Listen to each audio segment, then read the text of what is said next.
এই যে ঢাকাইয়ের লোকটা এই লুঙ্গি পরে কেন জানেন? কারণ লুঙ্গির কোষার মধ্যে এটা ওষুধ খাওয়া যায়।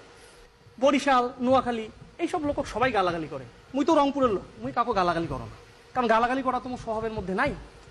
মাননীয় সভাপতি, তখন ওই থানগড় থাকো, ওই কোচিং করার জন্য আসছুন ঢাকা। দেখোছো ওই সিনেমা হল, আনন্দ সিনেমা হলে একটা সিনেমা লাগছে, সিনেমাটার নাম হচ্ছে মেয়েরাও মাস্তান। ওরে বাবা, আগত শুনছুনু বাংলা সিনেমা আছে মেয়েরাও মানুষ, এখন শুনেছো মেয়েরাও মাস্তান। আরে বাবা, মেয়েরাও যে মাস্তান এটা তো ওই ময়মনসিংহের বৈনক দেখলে বোঝা যায়। এই যে মাস্তান, আরে বোন তুই যে এটা এসে বসছিস, এই যে আরেকজন বোন বেল টেপেছে, এত বড় সাহস হয়েছে তোমার করতে থাকি। এতদিন তো ঘরের মধ্যে বোরখা পরি থাকি না গিলা। এই যে তোমরা আসিয়া টেলিভিশনের যে কথা কয়েছেন, এটা কার জন্য কথা কয়েছেন? এটা বেগম রোকেয়ার জন্য কথা কয়েছেন। বেগম রোকেয়া তোমাকে এই সাহস দিছে, এই লিখছে জাগো গো ভগিনী। এর বাড়ি কোনটে? এর বাড়ি রংপুর। এখন কথা নাই, আরো কথা আছে গফরগাঁও নিয়া। মাননীয় সভাপতি, বাংলাদেশের সর্বোচ্চ রেলওয়ে কারখানা হচ্ছে মোর রংপুরের সৈয়দপুরত। অবাক হয়ে যাবেন, ওইটা প্রত্যেক দিন যে বগিগুলা ঠিক করে বেশিরভাগ বগি যায় গফরগাঁও থাকি। একদিন খালি গফরগাঁও যান কেন গেইলে বুঝবেন। যখন এই ট্রেনটা গিয়া গফরগাঁও গিলা গেল, তখন এখানে ধূপ ধাপ শুরু হল। বলে কি বলে এটা গফরগাঁও। বলে কেন? বলে মোবাইল ছাড়াও, ব্যাগ ছাড়াও, কখন এলে নিয়ে দৌড়ি পালাবি সবাই।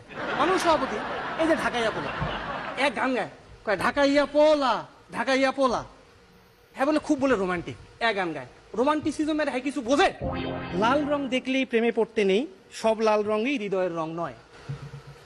এই কবির প্রতি আমার খুব রাগ। মাননীয় সভাপতি, যে কোনো রংপুরের চ্যাংড়া কমেন যে এই কবিটা কায় ওকে ধরি নিয়ে আইসো। কারণ কি? রংপুরের চ্যাংড়া বিশ্বাস করে রং কি হয় হোক, সবগুলো রঙে হচ্ছে প্রেমের রং, এমনকি কালো রংটাও প্রেমের রং। কোনো মেয়ে যদি বোরখা পরে যায় মাননীয় সভাপতি, রংপুরের ছেলে কিন্তু তাও ওর প্রতি প্রেমিক। কারণ প্রেমিক। আমাদের সাথে একজন রাষ্ট্রপতিও কিন্তু প্রেমের কবিতা লিখেছেন। আপনারা কয়জন লিখছেন?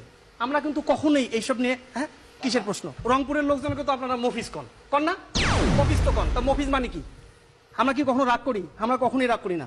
মফিজ মানে হলো মফস্বল ফেরত। বোকা। বোকা না, মফস্বল ফেরত। মানে এই মফস্বলে বসে সে কৃষি কাজ করবে, দেশটার জন্য কাজ করবে, তারপরে দেশটার উন্নয়ন করবে। আর বরিশালের আইসা কিছুই করবে না, লঞ্চে করে আসবে, হ্যাঁ নৌকাত করে আসবে, আইসা করবে মুগোবাড়ি বরিশাল, মুই নোয়াখাইল্লা, মুগোবাড়ি গফরগাঁও।